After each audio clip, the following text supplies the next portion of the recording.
Bonjour les aquarellistes, le livre de vie, chapitre des livres et des saisons. Nous commençons la deuxième partie qui est l'été. Ici il s'agit de la toute petite bande aquarelle de déco à gauche. On s'entraîne sur un petit grimoire et une plume, rien de compliqué, le dessin est assez simple à faire. Maintenant si vous préférez décalquer, le lien pour imprimer ce dessin se trouve dans la description. Et lorsque vous l'aurez recopié à l'encre sur votre petite bande de papier aquarelle, je vous donne les codes dans la vidéo. Vous pourrez avancer la vidéo au minutage indiqué ici pour les autres. On dessine maintenant ensemble.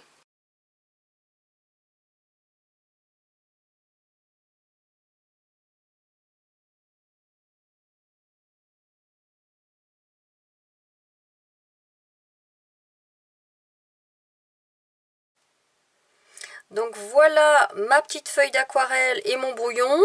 Je vous donne même pas de code pour le dessin parce que vous allez voir à quel point c'est simple. On va commencer par tracer ce trait là de ce côté là à la hauteur que vous souhaitez. On s'arrête quoi à peu près à 1 cm du bas. Hein. Voilà, je vous fais un gros plan, ça sera peut-être mieux à vous. Ici un arrondi et le même arrondi ici. À vous. On remonte là comme ceci. Dans l'axe de l'arrondi, et la ligne du bas va être parallèle à celle-ci. À vous. Et on va dire que c'est un grimoire qui est légèrement ouvert, ce qui fait qu'on ne va pas tracer pour cette couverture-là, on ne va pas tracer la parallèle, mais on va la tracer légèrement ouverte. Et pour savoir où s'arrêter, vous tracez virtuellement dans votre tête cette ligne-là, et vous tracez la parallèle à cette ligne-là ici. Et c'est ici que vous allez vous arrêter. Ce qui fait que le bout qui est en trou, je le gomme. À vous. Allez, je double cette ligne-là. À vous. Je vais faire un petit boudin pour la structure de la couverture. À vous. J'écris le grimoire en dessus en traçant mes lignes bien parallèles à mes bords. Alors ici, on n'en voyait qu'une partie, mais là, je vais l'écrire en entier puisque la fin de mon livre, elle est là. Grimoire. Alors là, je vais m'arranger pour que ça tienne sur la couverture. En suivant bien la ligne et en écrivant tout droit. À vous. Et là, je l'écris verticalement, mais là, je vais l'écrire horizontalement, le grimoire. Donc, je trace une ligne. Et je l'écris en épousant la courbe qui est là. Le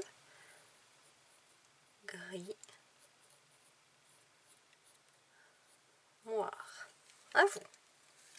Bon, en prenant du recul, je trouve que la couverture ici, je l'ai faite trop droite, ça va pas. Je la fais légèrement plus fermée, ça sera plus cohérent. Je vous invite à la fermer un petit peu. À vous. Maintenant, la plume. D'abord, on va tracer la nervure centrale en pointe. Qui descend là. Oh pardon, j'étais hors caméra. À vous.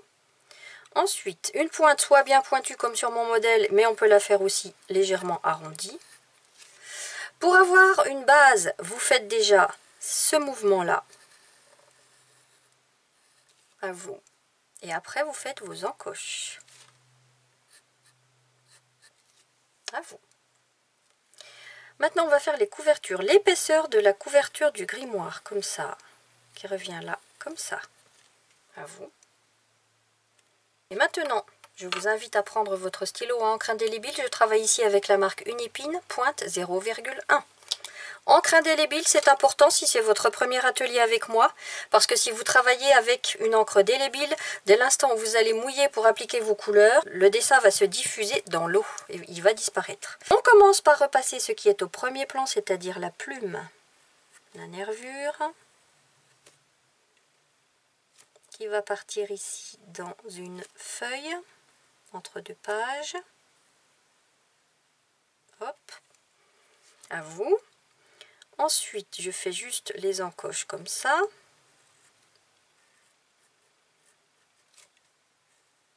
Hop. Et là, on va faire le détail de la plume. On n'est pas obligé d'aller jusqu'au bout. C'est bien serré par contre.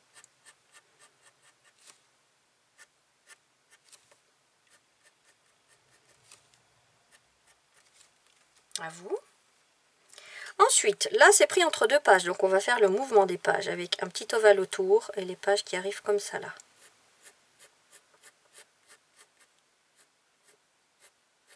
Et le reste des pages.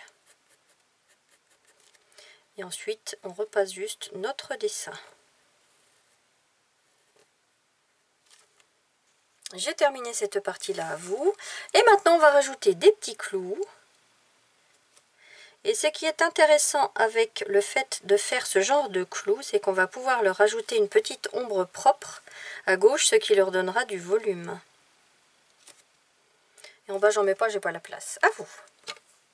Et on peut gommer tout notre crayonné. Je rappelle que l'encre indélébile est à prise instantanée. Alors maintenant, ce qu'on peut rajouter, c'est des tout petits traits à l'encre en tenant votre crayon vers l'arrière pour ne pas déposer trop d'encre. Et ça donnera un effet vieillot.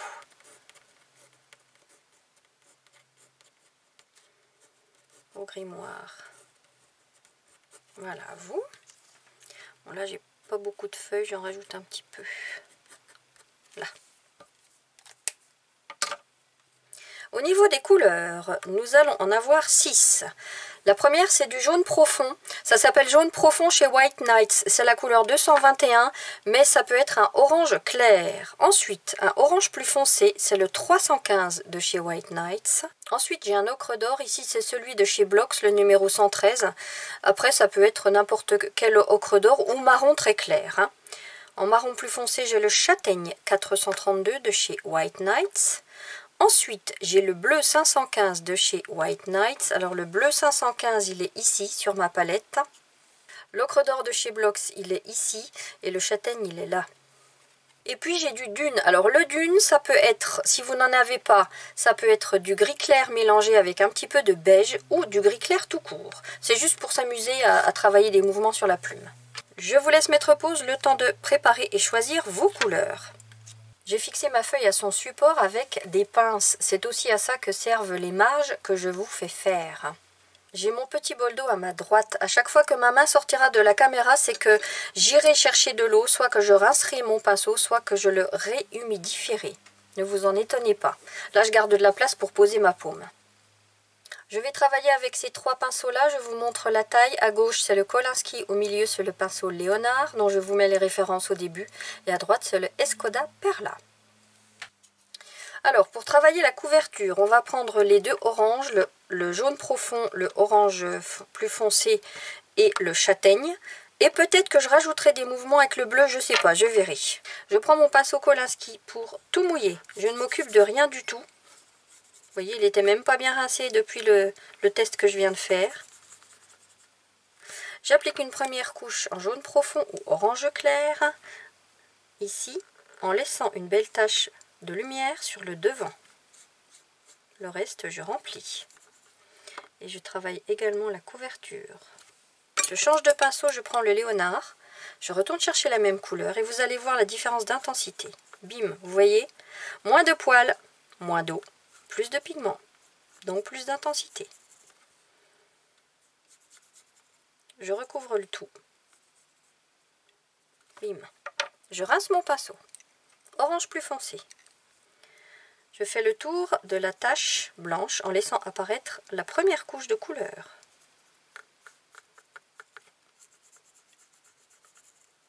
Tout le reste, je remplis.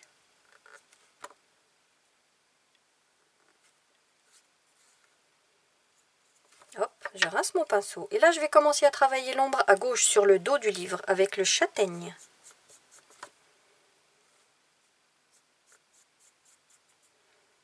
Ça implique donc que la lumière vienne de la droite. Et je m'arrête ici. Je vais travailler une petite ombre portée. On va dire que c'est un petit boudin qui vient en surépaisseur, ces traits-là. Hop, ici une petite ombre portée. Et cette même ombre portée sur la gauche, si je la fais en châtaigne, elle ne se verra pas. Je vais donc chercher du bleu. Et je la travaille avec le bleu. Tiens, je vais même la renforcer ici avec le bleu. Voilà. À vous. Allez, maintenant la plume, on va la travailler avec trois couleurs. Le dune, le châtaigne et le bleu. Pinceau Léonard, je mouille tout.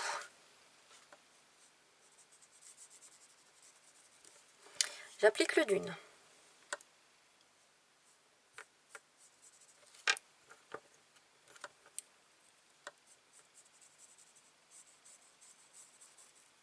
Je rince mon pinceau pour tirer ce dune sur les bords, mais que ce soit de plus en plus léger.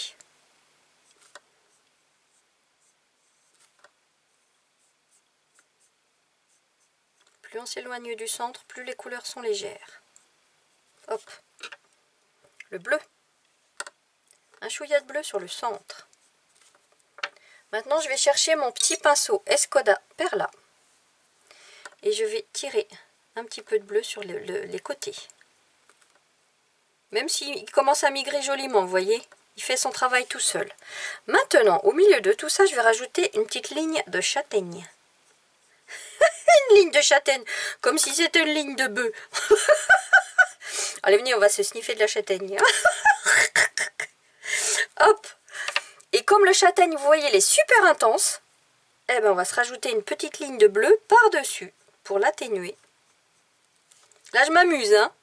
Et puis, je tire un petit peu.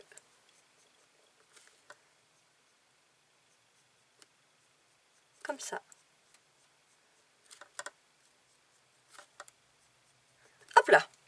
Alors, est-ce que je dilue tout ça un petit peu plus? Je remouille un petit peu mon pinceau Escoda pour rajouter de l'eau sur les bords pour que le bleu aille un petit peu plus loin. Voilà, mais pas trop quand même. Voilà. Et puis maintenant, avec le dune, je vais rajouter une petite ombre propre sur la plume juste à droite. Et ombre portée du corps de la plume ici, sur la nervure. À vous. On va maintenant travailler les pages. Bon, je fais le tour de la plume. Ocre d'or.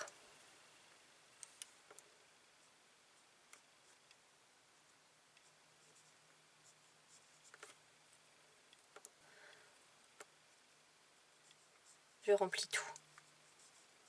Hop.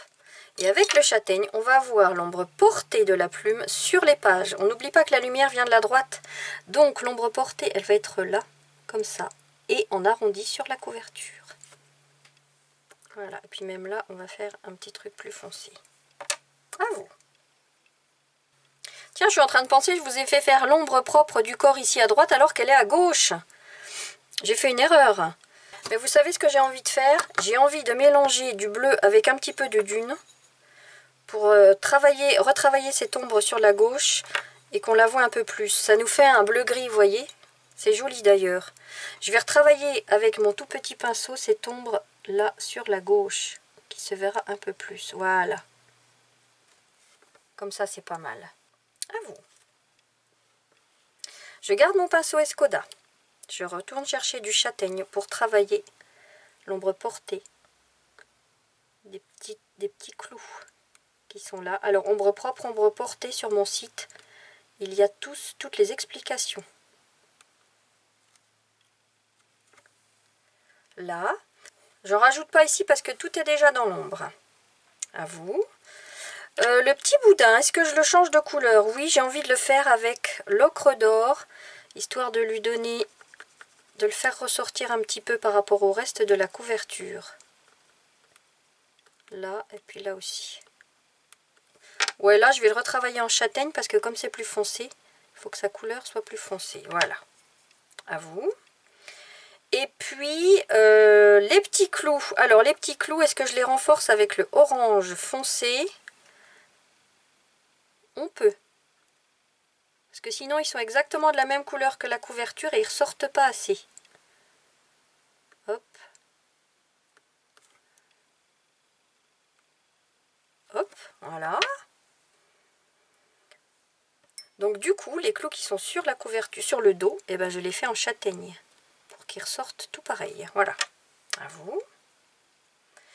Et maintenant, même si la lumière vient comme ça là, de là, on va apercevoir une ombre sous le livre, l'ombre propre légèrement en dessous ici, mais surtout à gauche, l'ombre du dos de la couverture.